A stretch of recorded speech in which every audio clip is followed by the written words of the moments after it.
მეათე მოწვევის პარლამენტი მართლაც იქცა შემოbrunების წერტილად უახლეს ქართულ ისტორიაში, რადგანაც ის სუვერენიტეტის განმტკიცების და ეროვნული ინტერესების დაცვის მტკიცე და გაბედულ კრებულს წარმოადგენდა. ამ კრებულის თითოეული ყოფილი თუ მოქმედი წევრი უნდა ამაყობდეს საქართველოს დაცვასა და წინსვლაში შეტანილი წვლილით. მეათე მოწვევის პარლამენტის მიერ განვლილი 4 წელი ახსოვსე იყო წინააღმდეგობებით, უცხო გავლენებითა და შიდა საქმეებში ჩარევით, დესტრუქციული ჯგუფების მიერ სახელმწიფო საფუძვლებზე რყევით, ინტერეს ჯგუფების მიერ პოლიტიკური ფრონტის გახსნით, ღალატით, დივერსიით და მტრისა თუ მოყვრის მიერ დაგებული ხაფანგებით.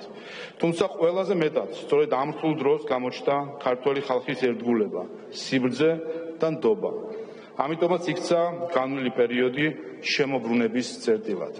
თუ კი რაიმე გასდევდა წითელ ხაზად წინამოწვევის პარლამენტის საქმიანობას, ეს იყო ქვეყნის განვითარების ჩარხის უკუღმა დატრიალების, არეულობის დათესვის და რევოლუციების მცდელობების კასკადი, რომლითაც ჩვენი საზოგადოების დაზიანება განიზრახეს.